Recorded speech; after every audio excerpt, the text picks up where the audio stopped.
Have you recently had a hair transplant? And are you wondering what kind of hair products you should be using following your surgery? Well, don't worry, this is the exact topic we're going to be covering in today's video. So, welcome back to the channel, everyone. My name is Rachel, and I make videos about wellness and holistic living. Now, I had a hair transplant in March of 2023, so just over a year ago now. And I have had a question in the comments about what kind of hair products I used on my hair following my transplant, because a lot of you were pretty impressed at the rate of progress I experienced following my transplant. So I'm here with all the deets. I'm going to be sharing with you the products that I've been using on my hair for the past year or so, and then also why I do not recommend these products. So even though I have had a lot of hair growth, like my recipient area is looking pretty fantastic, um, I don't believe my progress was down to the hair products I've been using. I think it was actually down to something else, and I'm going to address that in my next video. But for today, because you have asked about what products I've been using, I am finally going to be sharing what products, what brands I've been using on my hair. So I've got my product bundle here. So let's dive in. Before I shampoo it, I do like to detangle my hair. So when I'm detangling my hair prior to shampooing, I like to use a pre-poo product. And then if I'm detangling my hair after shampooing, I like to use an actual detangling product. So when I'm detangling prior to shampooing, this is the pre-poo product that I use. This is by African Pride. It's their aloe and coconut water detangle and condition pre-poo. And I know most of you have seen this, especially if you've got type 4 natural hair. I have only two shampoos. The first shampoo that I use is this Cream of Nature Argan Oil Sulfate-Free Moisture and Shine shampoo. So this is my regular shampoo that I use whenever I shampoo my hair. And then on the weeks that I clarify my hair, I use this ORS Creamy Aloe shampoo. So this is the olive oil creamy aloe shampoo. This is a neutralizing shampoo. So I used to use this when I used to have relaxed hair in order to neutralize my hair, but it's also a clarifying shampoo. So I try to use this shampoo about once every 6 weeks, I believe, just to remove a lot of the product buildup and try and give my hair a clean slate. So these two shampoos are the shampoos that I consistently use on my natural hair. I don't use anything else. Moving on to conditioners.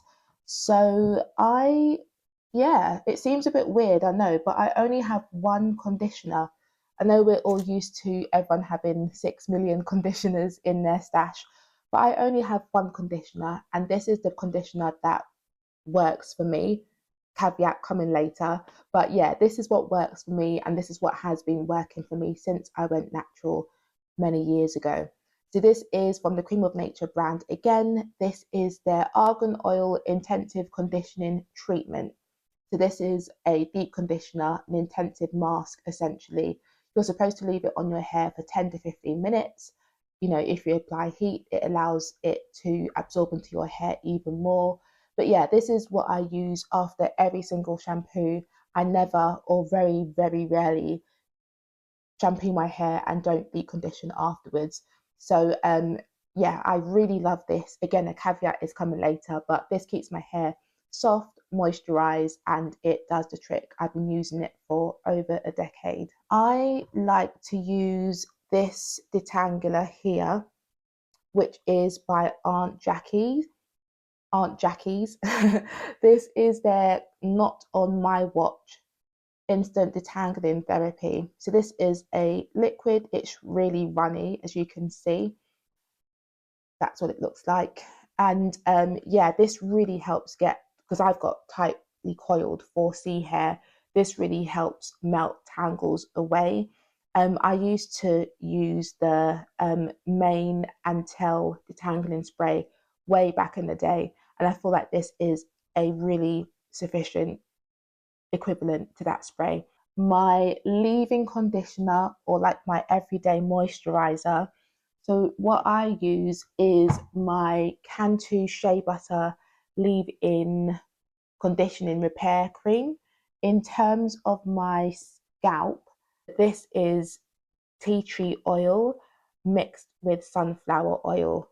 So it's by the brand, I believe it's called P plus 50. I get it from Pax Cosmetics, and I like to use it on my recipient area because it's not too heavy. It's quite a light oil, and it's very, very diluted. So it's not necessarily an essential oil. It's safe enough just to apply to your skin and not worry about it creating any like irritation, etc.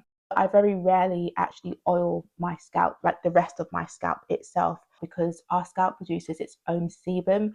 And strictly speaking, you shouldn't, or we shouldn't really need to like apply topical oils to our scalp. It lubricates itself. But I do tend to apply oil to my recipient area because I notice that definitely dries out. And when it does, again, I use this tea tree oil. Keeping in the oil category, I like to use this, which is avocado oil.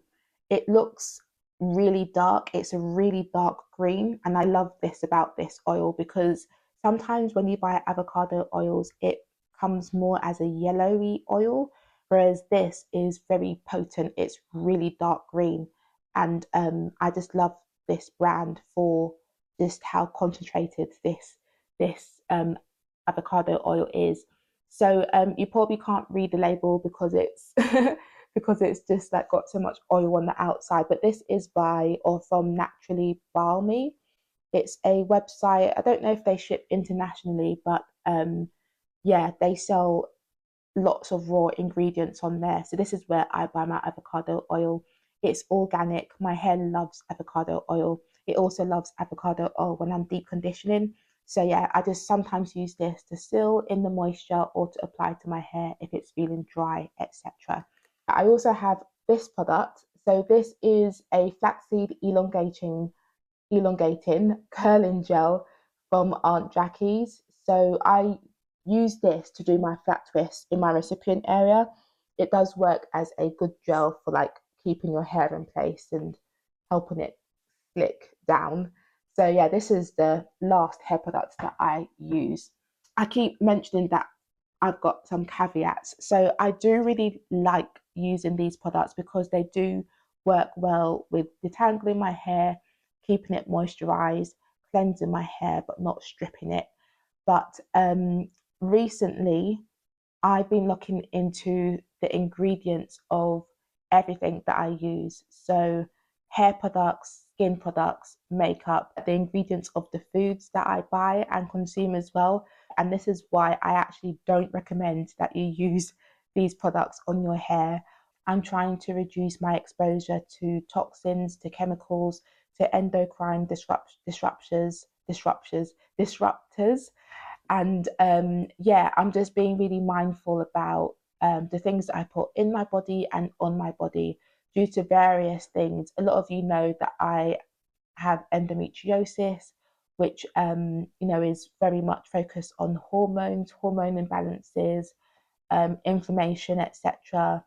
And fertility is a huge thing in my life right now. I'm focusing on that.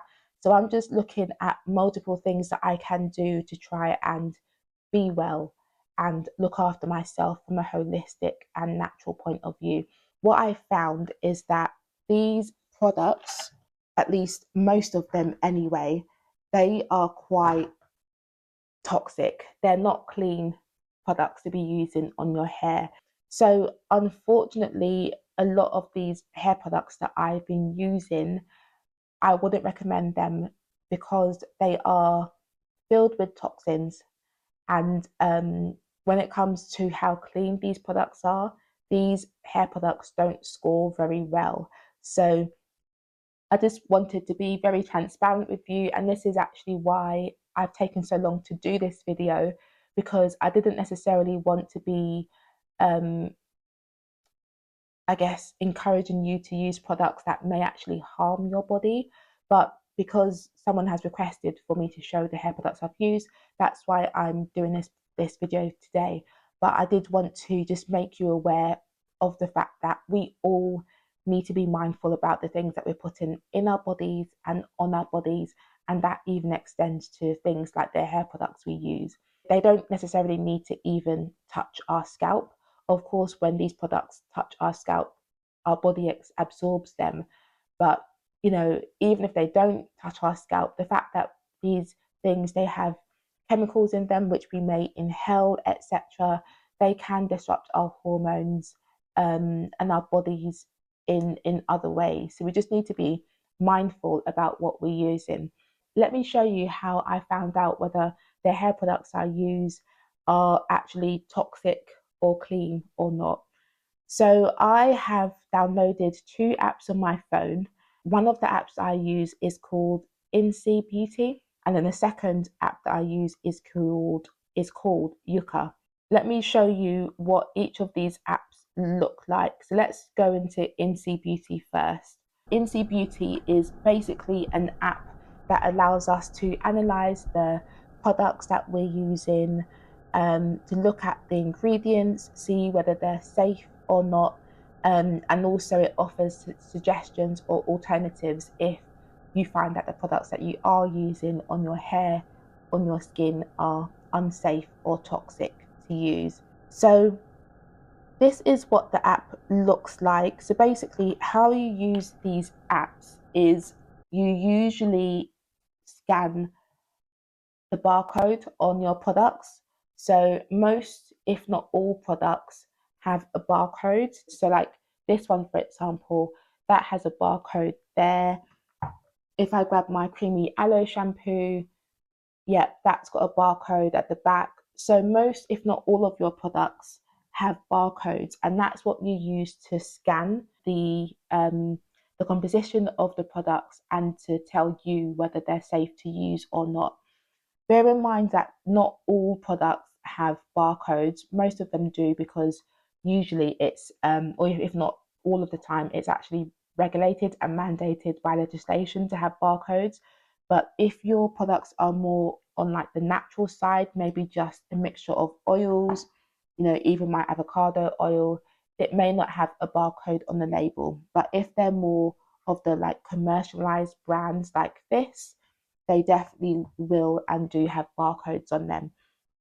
So let me show you how you use these apps. Basically, again, if I just grab one of my products, I just reach for the Detangler. You just basically scan the barcode. So find your barcode on your product, it scans it, and then it comes up with the information of the ingredients in your product. So you can see that it's got quite a few ingredients, and what the app does is it gives the product an overall rating. So for example, that Detangler, it's been given a rating of 0 out of 20, which means that it's bad. And it also gives the product an overall color coding or traffic light rating. So red means bad. If I just go over their rating system for you, this is for the INCI Beauty app specifically. Their products are rated from green to yellow to orange to red. So green means that a product is risk-free or that there's no penalty. Yellow means that there's a low penalty. Perhaps the product contains things that are irritating or that may cause allergies. Orange means that the product contains heavy chemicals, and red means that the product contains ingredients that are controversial and potentially risky. Red also means that sufficient serious controversy exists around the ingredients in that product. So yeah, let's look at this Aunt Jackie's Detangler. So you can see that it's got quite a few ingredients. Some of them receive a strong penalty, That is the butylphenyl methylpropional. I've obviously butchered the name of that. It says that that ingredient is actually banned in Europe since 2022. It says that that ingredient specifically is an allergen. It's a suspected endocrine disruptor, and you can click in and read a bit more about it and what it's mainly used for in hair products. So use the app to look at which of your ingredients score a strong penalty, a medium penalty, a low penalty, or a no penalty. And then as you scroll down, you can see which of your ingredients are safe, or which ones you should be cautious about by using their traffic light system, looking at what colors those flowers are next to the ingredient names. So yeah, I've basically done this for all of my hair products. I've done this in both the INCI Beauty app and also the Yuka app as well. So what you can see is the app stores your history for you. So you can go to your history and any products that you've flagged or marked as your favorites. And you can basically see the score or rating that the app has given to the products that you use. You can see that I have scanned the barcode of a lot of the products that I use on my hair, and most of them score pretty badly. So the Aunt Jackie's flaxseed gel has scored a 3.2 out of 20, which is really bad as well. You can see that the shampoo that I use has a 0 out of 20. The pre-poo has scored a 9.9 out of 20, which is a yellow rating. So that's not too bad. That's a low penalty. But yeah, my Cantu Shea Butter Leave-In Conditioning Cream is a 0 out of 20. And then, yeah, there's a few other scores here as well. So this is literally why I don't recommend that you go out and buy these products, especially because number one, hair products in and of themselves, they don't grow your hair. So I don't believe the success that I've seen with my hair transplant is due to the products that I've been using. And then number two, because of the low score that these products have received in this beauty app. And they scored quite poorly in the Yuka app as well. So if I go to the Yuka app, you can see the score that they have. So let me find them for you. Here we go. So the Detangler from Aunt Jackie's, that has a bad rating. The aloe shampoo scored badly as well. The deep conditioner has a poor rating or amber rating. The pre-poo and the leave-in conditioner by Cantu both scored poorly, as did the Don't Shrink by Aunt Jackie's. So yeah, these products are scoring lowly on both apps.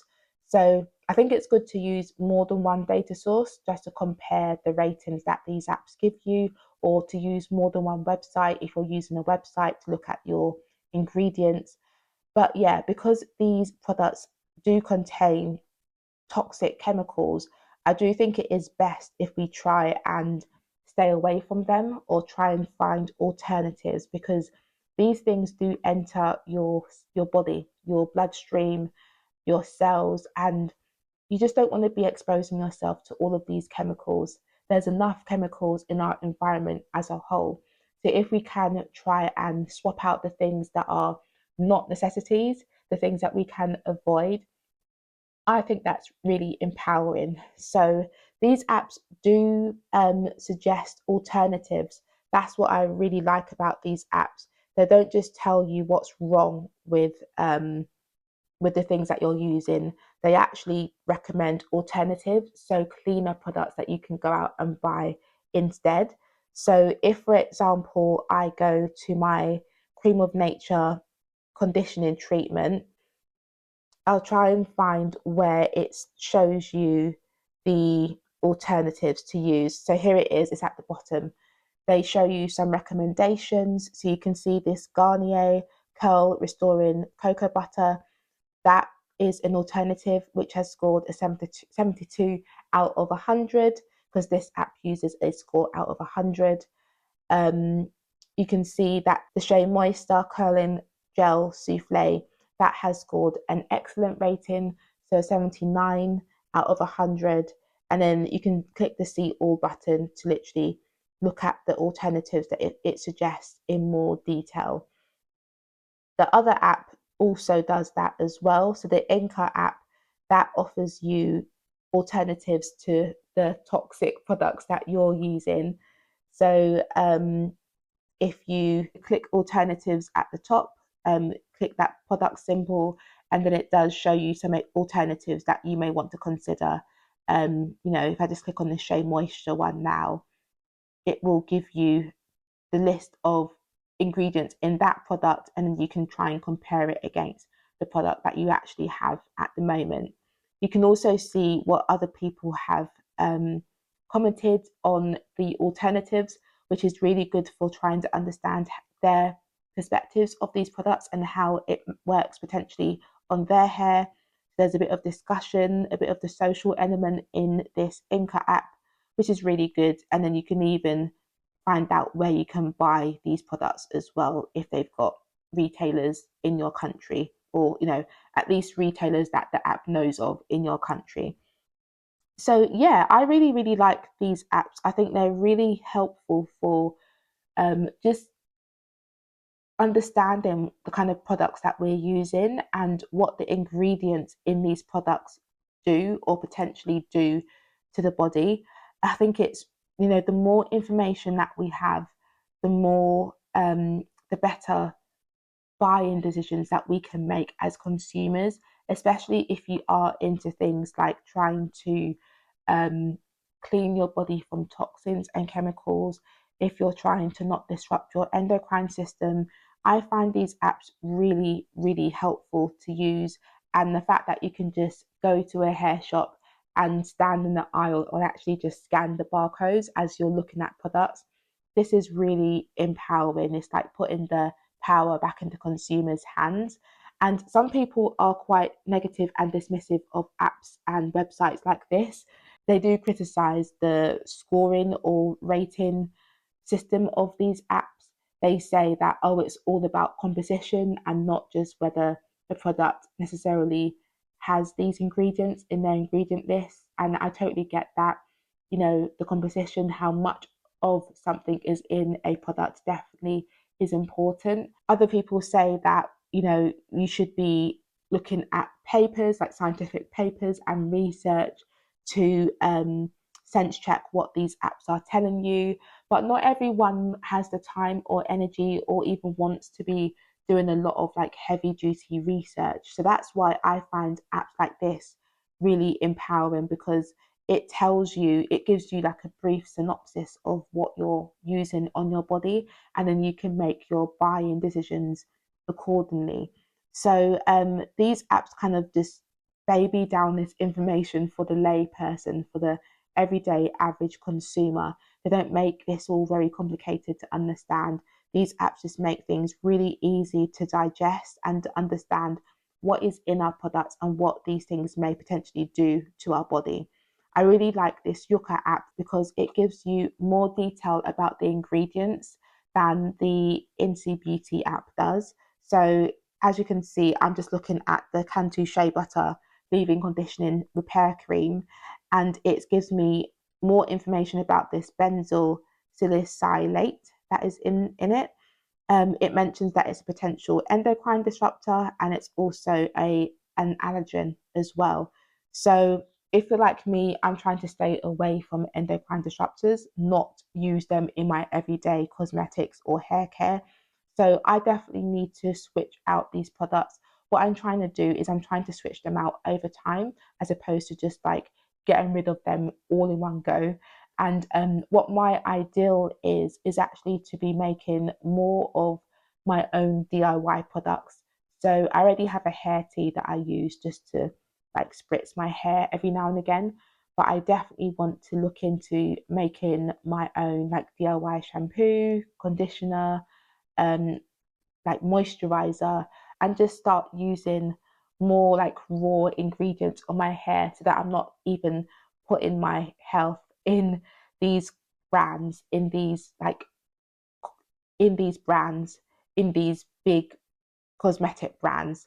So at some point, I won't even need to be using these apps at all. But until then, I do find apps like this really empowering and really like educational. Just you get to understand what's in your products and you just feel more knowledgeable and empowered as a consumer.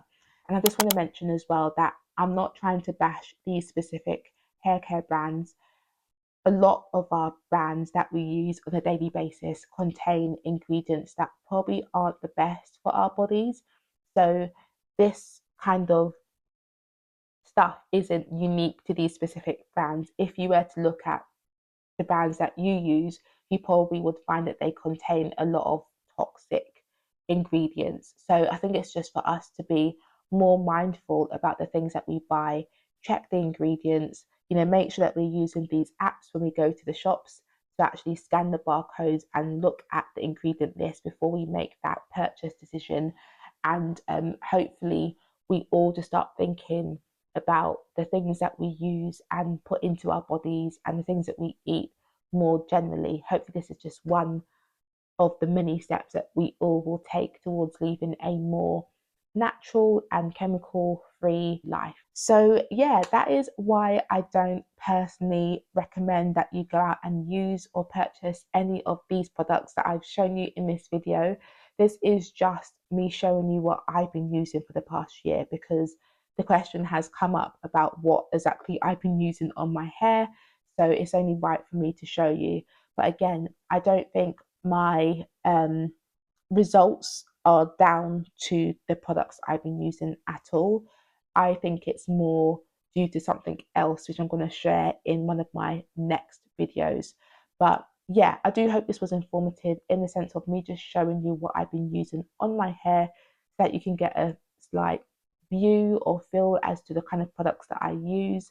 Let me know if you've got any questions at all as well, and also whether you use any apps like this to understand the ingredients of your cosmetics, of your hair products, and if you have changed your buying habits accordingly. Hopefully your recovery from your own hair transplant is going well.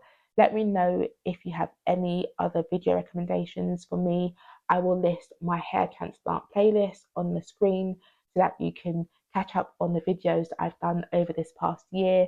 And then in my next video, or one of the next videos after that, I will come back and share what I believe did contribute to the success that I've seen with my hair transplant and what really has helped my hair to grow and flourish the way that it has. So stay tuned for that video. Like this video if you enjoyed it, subscribe to the channel so that you don't miss out on that video, and I will see you in the next one. Take care.